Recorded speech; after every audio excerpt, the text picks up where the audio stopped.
Hi, everybody. My name is Adriana Luna Carlos, and I'm one of the CEOs and founders of She Rises Studios. We are doing our first panel discussion to kick off for health and wellness, and this was for becoming an unstoppable woman. We're so excited this book came out within, I think it's been 48 hours so far. We already hit in 3 countries and 18 categories, bestseller in different countries. So it's been an exciting few days, and there were a lot of authors in this book. So it was a lot of fun to get to read the chapters and learn about everyone's expertise. So I'm going to go ahead and give everyone 1 minute to kind of pass it around to introduce yourself, maybe quickly say the name of your chapter and where you're coming to us from. So I'm going to give it to Natalie first. Hi, I'm Natalie Pickett. I am a serial entrepreneur from Melbourne, Australia.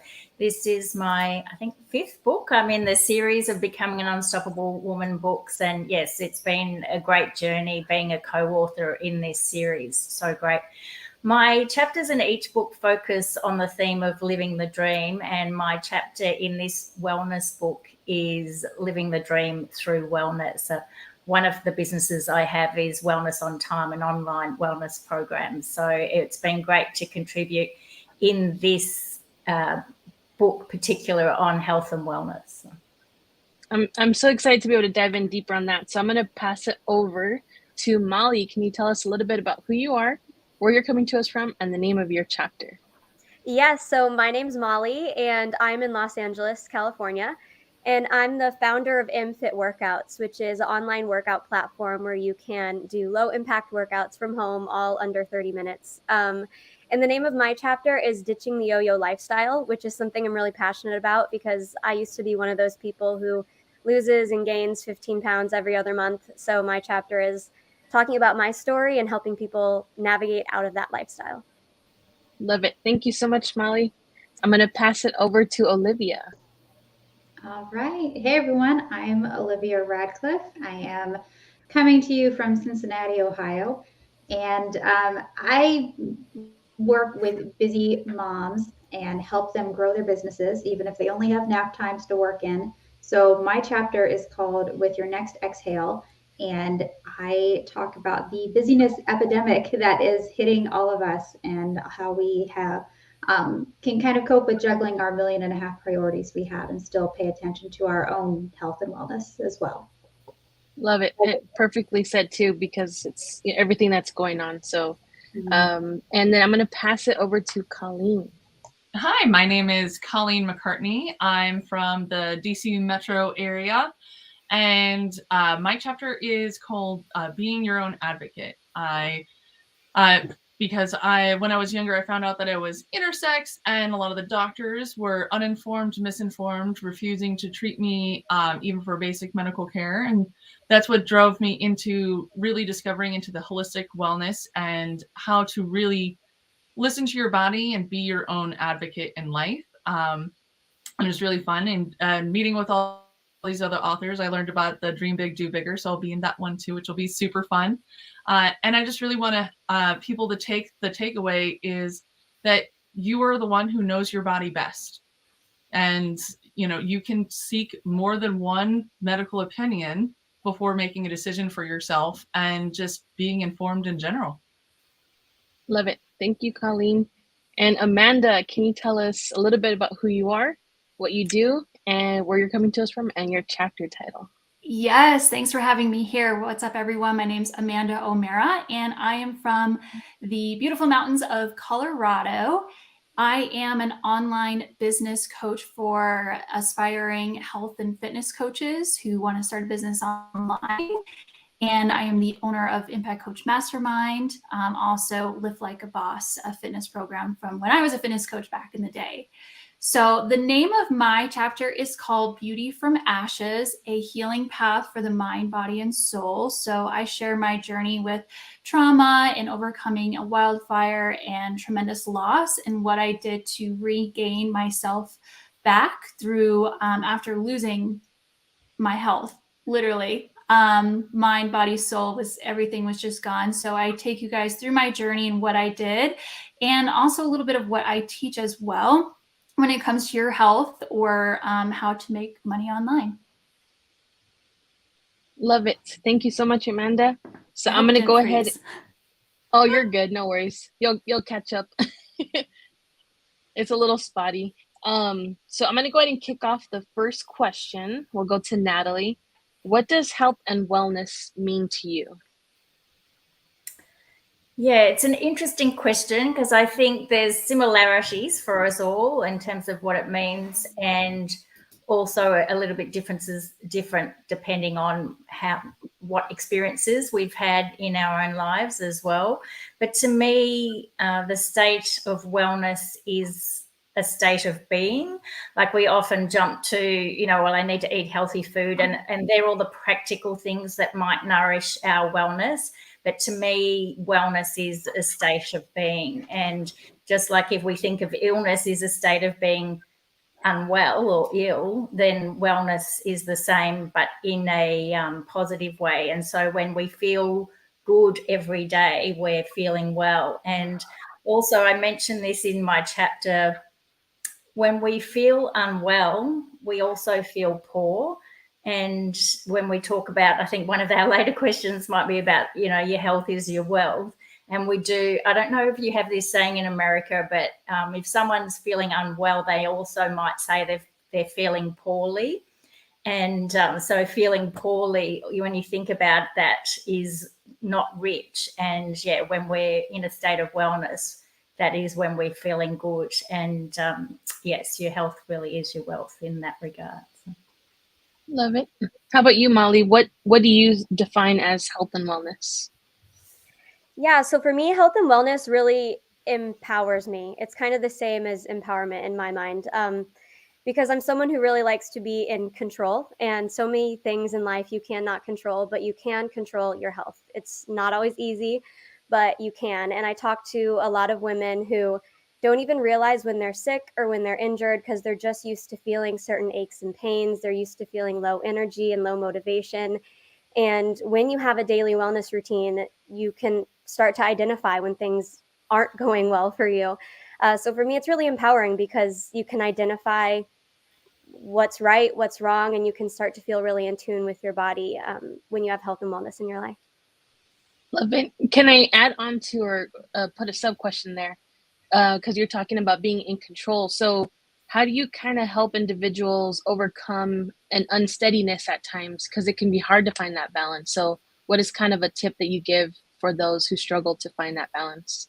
Yeah, so there is a mindset shift as well, where you have to kind of accept that you can't control some things. But for people like me who like to have little bits of control, I just give them really easy things that they can do for like a minute a day so that they can still feel in tune with their body, with the chaos going around in the world. So just like simple 1 minute things that you can do that you can control amidst the chaos. Awesome. Thank you. And how about you, Olivia? What do you define as health and wellness? Yeah, I mean, I agree with everything Natalie and Molly have said so far. For me, it was a big eye opener when I realized that health and wellness was more than just, eating my broccoli and my carrots and, getting on my Peloton for a few minutes every day. There's so much more to it for me. It's also, there's the physical, there's the body, mental, social, spiritual. There's all different facets of being healthy and any state of well-being, I think is what it comes down to, and is something that we all kind of need to find what that means to us as far as how to round all that stuff out. I don't think it's a one size fits all definition. Agreed, 100%. I think finding that balance within ourselves is the first step to creating that success in that mental mindset, and then being able to add on to it where we see fit in our lives and our daily lives, because all of us live differently and have different things that are happening. So I love that. How about you, Colleen? So like with health and wellness, that's such a broad spectrum of things, right? Because you have your physical health, you have your mental health, and that's one of the biggest things. Like most people wouldn't know that I was dealing with severe depression, anxiety, and like suicidal ideation even back in August and September, because what's interesting is, especially with social media and everyone being online, most people don't really see what's going on. And that just kind of feeds into more of those mental health challenges that most people don't want to talk about. But I wear my life on my sleeve. I'm an open book. And I honestly talk about it all the time, because it's one of those things. I was just in an event, a holiday party / networking event, and half the people were talking about how they forgot how they're even supposed to talk to people because it's been so long. And I'm like, and they felt like they were like confiding in me. And I'm like, yo, like, this is a real thing. None of us know what we're doing anymore. We all lived through this shared trauma and it's real. And no, you're not alone. We are all feeling it. It's just some people are good at faking it because I don't know anything else to do. Like just trying to show up and be my best self and try to, I just try to focus on what can I impact, right? I can't change everything, but if I can try to show up as my best self and try to help others lift themselves up to be able to better themselves in whatever way is going on in their life, as simple as, leaving a positive comment for them to know that they're cared for and that they're seen can be such a huge difference in someone's life. Like it's honestly really surprised me. I've gotten DMs from people like, oh my gosh, I'm so glad that you said that. And I'm like, that was like the most random comment I threw, but nowadays, even more so, like that human connection is so, so important. And it is often overlooked because everyone is so busy. So that's, it's been something I've been working on is, especially as an entrepreneur, as we all know, right? Like business is typically the first thing we're thinking of when we get up, and it's the last thing we're thinking of before we go to bed. But trying to just give myself more time and helping others see that they are worth carving out that time to take care of themselves, because self-care has really been the biggest thing that's gotten me through the pandemic. That I magically, because I shut everything else down during the pandemic, and I was able to shift my view on food and taking care of myself, was able to drop 65 pounds and just have a completely new outlook on what self-care means. Because for me, that's simply making sure I have my meals made. I've got my vitamins planned out, that I don't have to think about making these decisions all day long, because I won't make them. Because my ADHD is going to be like, oh, you know what? You're hungry now. Let's order sushi. That sounds great. So just trying to help people think about these little things that you're not thinking of, like decision fatigue, that can really be problematic, especially if you're trying to make healthier choices and you're trying to live a more of a wellness lifestyle. If you're not planning ahead, it's really easy to, just this one, we're just going to go quick to the drive-through, or, just this once. And then just this once becomes just the second time. And it's just really easy if you don't build the foundation for yourself to fall back on. Because we're not perfect. I'm not going to lie. I enjoy myself a Frosty and Fruit Pops. They're delicious. But if I build the structure in place that I have an easy option for myself, it's much easier for me to get back on the habits when I slip off of them. 100%. I mean, I think you said so many awesome pieces within there that anyone listening to this could get some takeaways, because, you're very vulnerable, which I appreciate. Thank you so much, Colleen, for being vulnerable and talking about the mental state and just bringing awareness to it. And then, kind of ran down in depth different topics within health and wellness. So, I mean, kudos to you for breaking it down so eloquently, and then also for a way for people to kind of put themselves in those shoes. So I kind of want to switch it up for Amanda a little bit. So for health and wellness, I'm going to try to throw it in there, what it means to you, but being an entrepreneur in this space, how does that make it different than maybe someone who wouldn't be an entrepreneur? Does it mean something different for you? Yeah.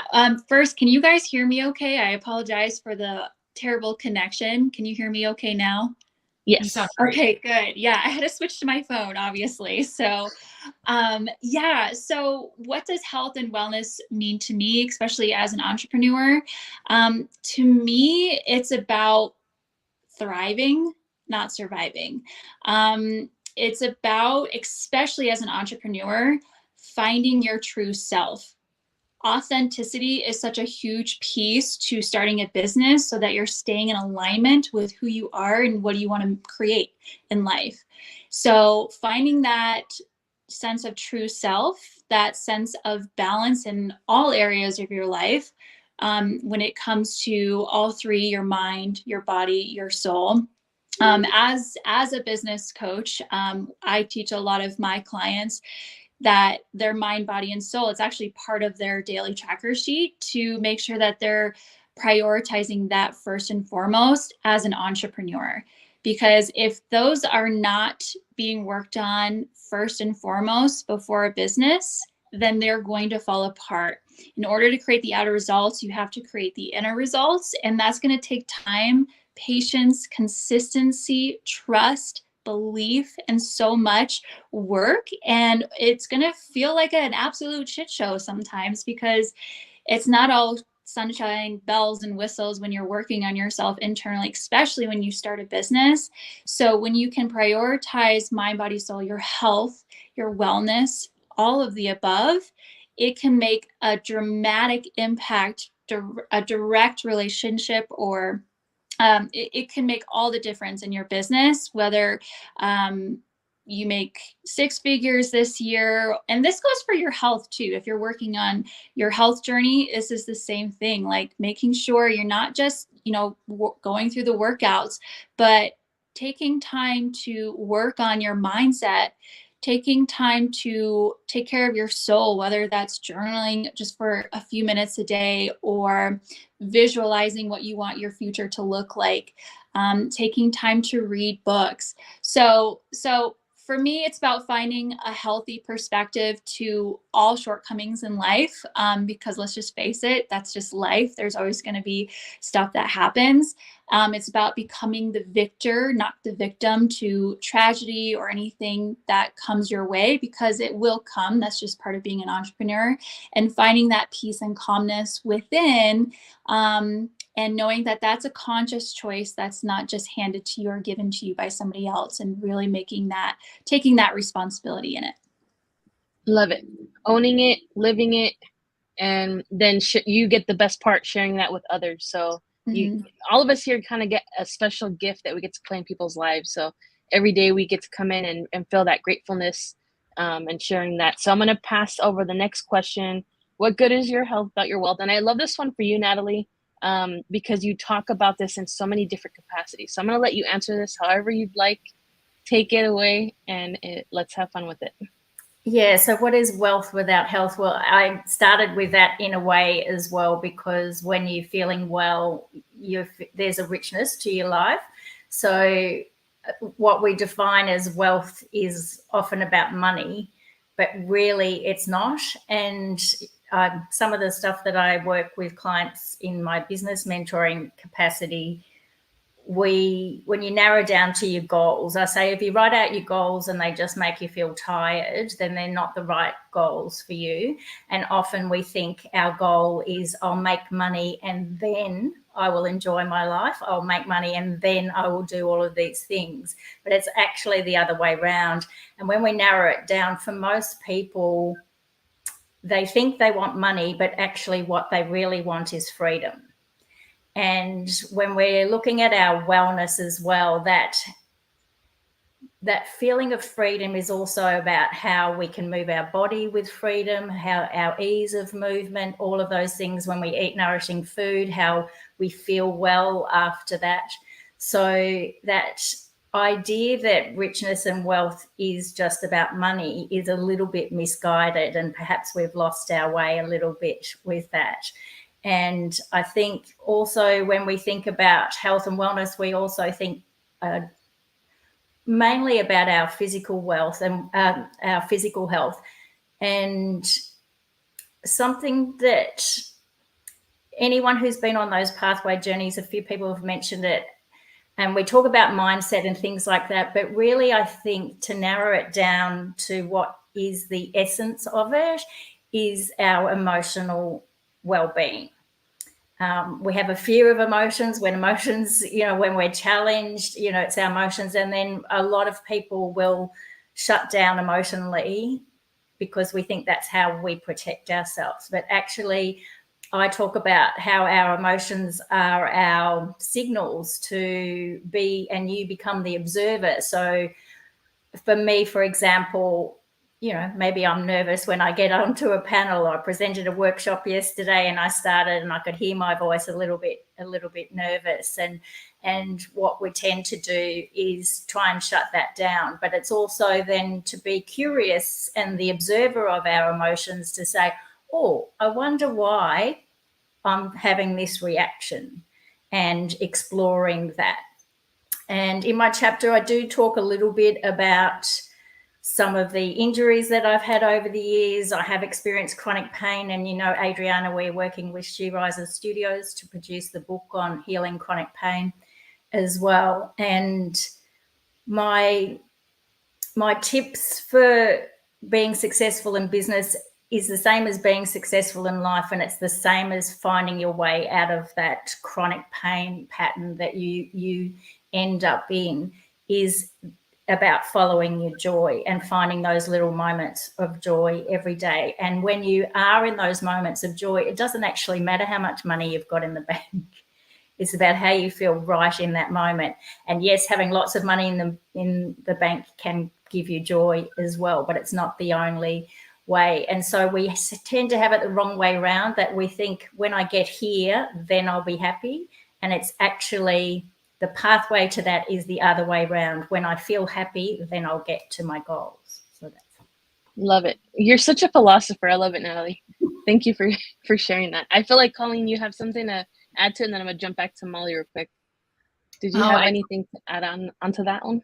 Yeah, I mean, I totally agree. It's funny because, looking back in my life, when I was, younger, carefree, kind of no context of like finances and all that, it was so much easier to find joy and happiness than when you're, as an entrepreneur, especially, right? You've got, not pressure from others, you got pressure from yourself. That's the word. You can be the worst boss ever to yourself because you know what you can do. And it's so easy to like put other things to the side, be like, no, I want to accomplish this goal. I want to accomplish this goal. And that's something I'm personally working on right now, because I've been so focused on this new, the marketing agency I'm rolling out, and, making priority for your time to take care of yourself. Your health is the most important, to the point that like my team that I work with and my business partners regularly check in with like, you're not pulling any all-nighters this week, right? You're going to actually go to bed. You're going to take care of yourself. I'm like, and it finally came to a head because I ended up knocking myself out of commission for 3 days because I was like, oh, well, I'm just home. I'm fine. But, you stress yourself out. You deprive yourself from the sleep and the right nutrients you need. And yeah, your immune system's going to get compromised and you get like a sinus infection, because that's fun. And it's so easy to forget about that when you're looking, especially as an entrepreneur, you're looking at the next goal, but you really need to make your health a notable part of it. So when I sat down with some of my colleagues and we were mapping our 2023 goals, we all made a conscious effort. We mapped out like, what are our health goals that are going to coincide with this? Because your wealth is really not any good if you're laid up in bed every other week, or if you're working yourself to where you're just like beating yourself up constantly. Like, that's not any good. Like, I don't care how much money you got, but if you are feeling awful all the time and you can't go out and enjoy the money you have or feel good about it, then what do you actually have? Love it. I 100% agree. And I'm going to pass this one over to Molly. Then I'm going to switch up the questions. I totally agree with everything you were saying, Colleen, as well. One of the things I always say to people is you can't give 100% of yourself to your job, to your family, to XYZ if you're not 100% in yourself first. So I And as entrepreneurs, we're not always best at finding that balance. It's something we probably all need to work on, myself included. But I do work with a lot of people who experience burnout. And that's because they are giving their 100% to their jobs, to their families, just giving everything and everything to other things and not filling up their own cup. So you really you can't be wealthy without trying to take care of yourself, because you'll always feel a little bit low on energy, a little bit low on motivation. You're never going to feel like you 100% achieved your goal, even if you have billions of dollars, if you're not feeling good in yourself. So you're actually never going to feel that like relief of wealth if you're not taking care of yourself.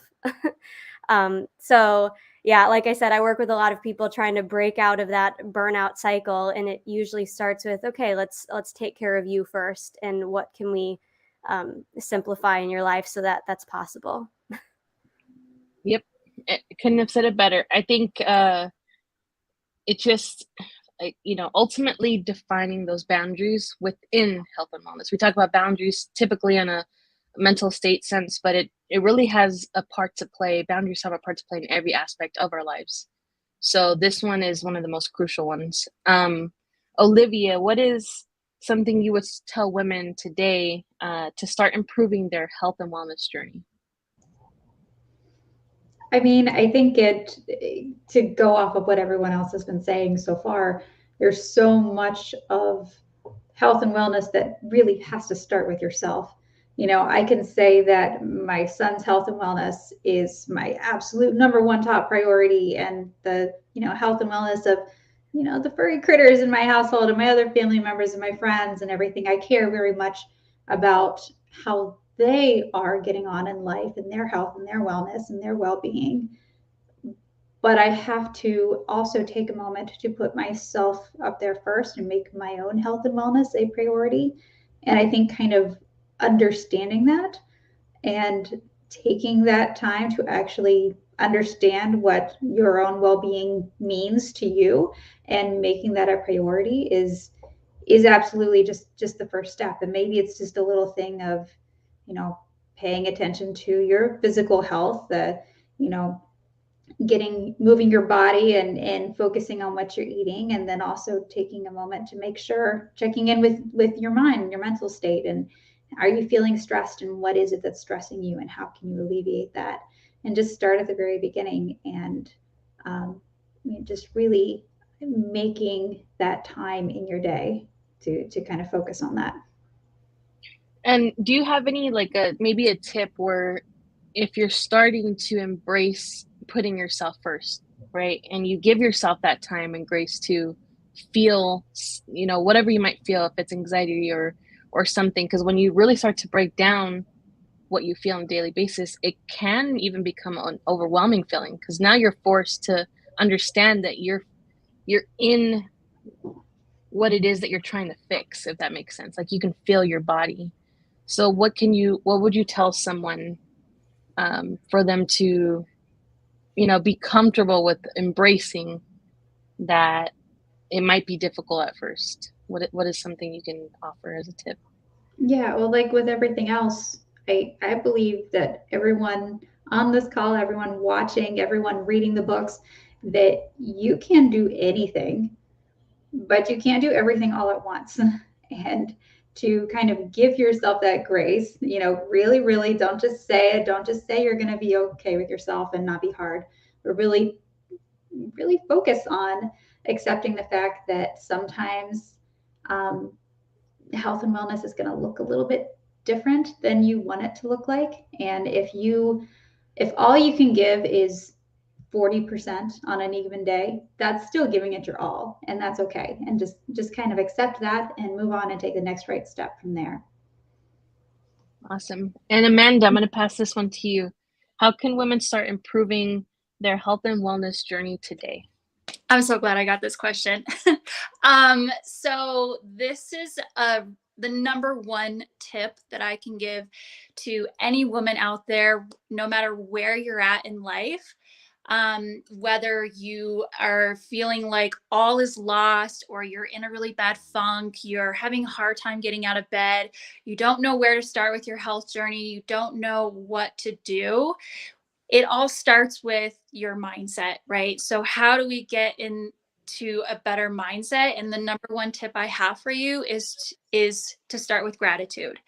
What are 3 things right now that you can be grateful for? And, is that just looking at the stars right now outside and how many we have? Is it, that we have a roof over our head? Is it, the health that you are in right now? Like you have this body, like you have 2 feet and toes, like there's so many things to be grateful for. And when you can get into the attitude of gratitude, the energy of abundance, that can really start slingshotting you into making healthier decisions. It creates a ripple effect for you to start making the next step in your journey. And think simple, think very small shifts as you go. Don't try to go all in and take out all the junk food in your refrigerator and just put in all this healthy food and work out every single day and go on,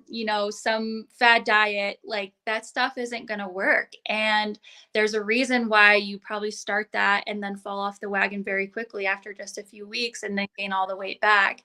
So when you get into the energy of gratitude, it's much easier to start with the next habit, which, thinking small. Just take one small step at a time, choosing an apple instead of a bag of chips, starting to add eggs to your breakfast, drinking a little bit more water that day, starting with journaling 3 minutes a day or visualizing your future for 30 seconds, whatever that is. Think very small, realistic, tangible habits, and it will have a compound effect in your overall health and wellness journey. And yeah, just to feed off of that, it creates something, right? Does anyone want to jump and guess what I'm kind of thinking here? Just based on everything she said, when you do those things, it gives us what? Momentum. Momentum. Confidence.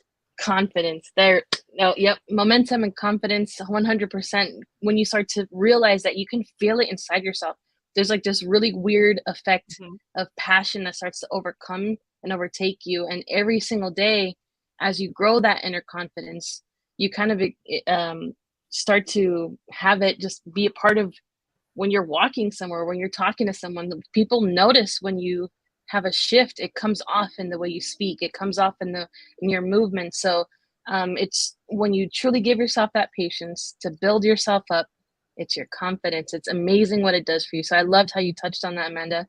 Does anyone else want to answer that question? I do. I do. And first off, Amanda, everything you said, oh my gosh. I was like, well, there's not much I can say beyond that.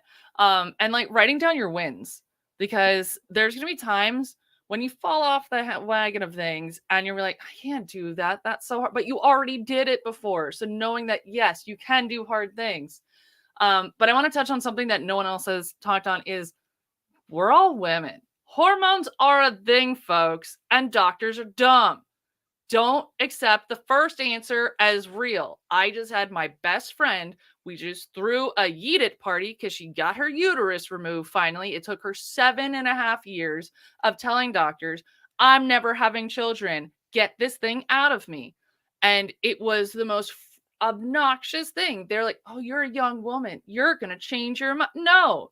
And they made her go through a battery of tests. And each one, oh, you got fibroids. Oh, you've got this other thing. Oh, okay. 7 years later, well, guess we'll remove it. And you know your body best. If your cycle is a problem, if you feel like you're go talk to an endocrinologist, go talk to and if they're not giving you the answers you want, go talk to another one. Because I got to tell you, the woman's body is not on the top priority of most medical professionals. It's just not. So a little rant just from the intersex person over here. Straight up having doctors tell me that, no, sorry, I won't see you. Or a GI specialist tell me, go see a gynecologist. I'm like, my vagina and my stomach are 2 different body parts, sir. Thanks. And because your hormones, really, straight up, like that's what I got told once. But your hormones play such a big impact on your life. They absolutely do. And it's just not something that's talked about until you're looking at like menopause. And that's not when hormones are in your body all your whole life.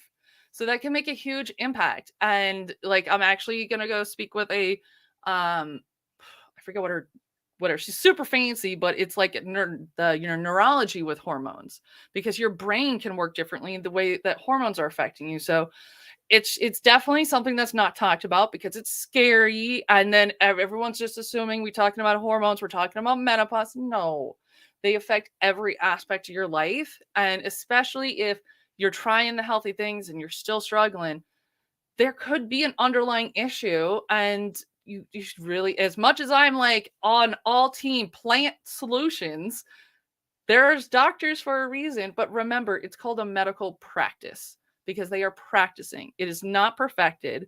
And if you look at where they get all the resources on the women's health, it is not great. It is just the foundation of the medical knowledge base on women's health is just not great. So just know that you're not alone, and that if you feel like something's wrong, speak up. And just as women, we're just not really taken as serious when we're talking to medical professionals, especially if it's a male doctor.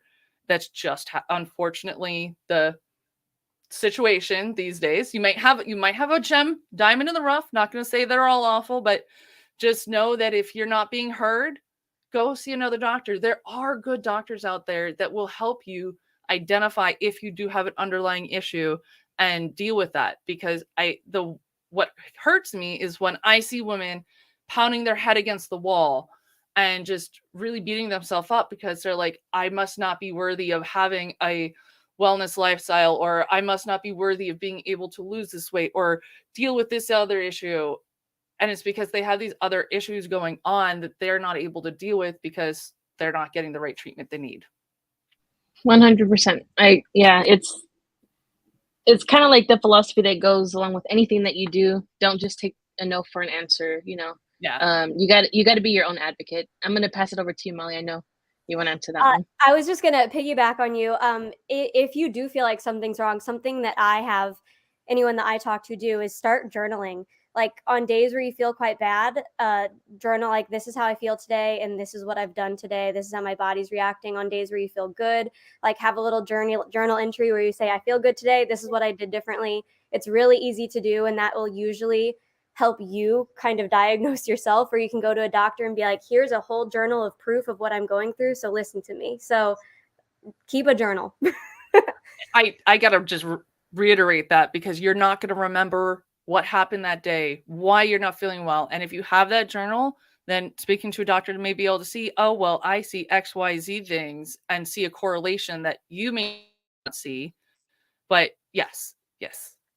Yeah, I love that I'm starting to see that more often. Like I do see the healthcare system in that way getting better, where they do say, write down your symptoms, journal it, be as descriptive as possible, even, down to what time of day, that it's taking place, because you see the patterns within there. And then like everyone said, speaking up, advocating for yourself. It's so intricate, and it should be at the top of the list. That's the point. That's what this book is for.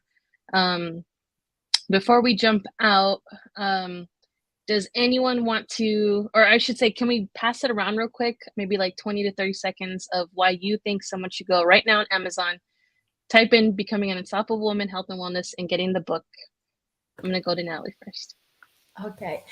I was just going to share a couple of tips, because I do share some of my story, but also tips in the chapter. And I know everybody's got some great tips in their chapter. So yes, definitely go and get the book for more. To reiterate some of them that have already been said, I just grabbed a couple from my chapter, and to pick up also on what you just said, Adriana, about that feeling of confidence. To me, that is when you're following your joy, you're feeling good. When you're confident, you're feeling good. And then we all want more moments of that in our day. So getting more things in our day that bring us joy is actually the pathway out of pain, but it's also the pathway to a happy life. So make it priority is one of mine. And what I actually do is schedule my activities in advance in my calendar, so people can book appointments during that time if I've got a class that I want to go to. So making it priority, but also actually making it a priority. So I don't take other meetings over those classes. I'll make sure that I get out and do those things that I want to do. Don't try it all at once. I think Amanda mentioned that as well. It's such an important tip. We think, oh, today I'm going to be healthy lifestyle and change everything, and it's too much, and we drop out really quickly. So little small changes is important. And one tip that I'd like to leave everybody with is to be your own best friend. Be kind to yourself. Watch your internal references and your self-talk, because that voice should say, that inner critic should be your inner best friend and say to you the things that you would expect your very best friend to say. So go and buy the book for more tips. Awesome. Thank you, Natalie. I'm going to pass it over to Molly. Yeah, I mean, if you're watching this, then you can clearly see that we're all very passionate coaches who want to give you so much advice. So if you get the book now, you're going to hear even more from all of us, and it'll be even more concise because we spent a lot of time writing these chapters to make sure you're getting the best of the best advice. So go get inspired, honestly. Awesome. And Olivia. I mean, besides the fact that you deserve it, you deserve to be healthy, wealthy, and have an amazing life. By purchasing the books, by going out and getting the books, you're also adding to that cause, that ripple effect of helping other women understand that they deserve it as well, and so on and so forth. So it's just a win-win-win-win-win all the way around. Love it. Colleen? With all the networking I've done with the authors, and we all realized 1,500 words. Oh my gosh, how do I fit everything in only that? Like, I might need to write my own book. What? Like, you're going to get some of this juiciest core stuff from all of these amazing, amazing women. And guess what? We're all humans. We all have faced challenges. We have all felt that unbearable stress of like, can I even? And so I really think that you'll be able to see, like, yes, there is light at the other end of the tunnel. And yes, even when all feels lost, you can take that first step. If it's simply as drinking water, like, it's getting that, the feeling behind it, right? Because just wanting to do it isn't going to cut it. But you need to have that feeling, that belief that you can. And by reading these chapters, you're going to see that, yeah, it's totally possible. And I think you'll get the belief in yourself. Beautiful. Thank you, Colleen. And Amanda. So I'm just going to say it. You should buy the book because we're already bestseller. So know that there's quality. You know that you're going to get inspired. It's already helping people from all over the world. It's changing their lives already. And I hope that it changes yours. It will change yours if you read this book. Yeah, I mean, thank you, ladies, so much. It was such a beautiful panel. I love the diversity in the conversations, the passion behind the words. You're all amazing. Congratulations again. And those who are listening and watching the replay, thank you so much for listening, taking the time out of your day to watch live and then also the replay. Please get the book. It's going to help you in so many different ways. And thank you to the authors. Thank you, ladies. I really appreciate you all. Have a good day.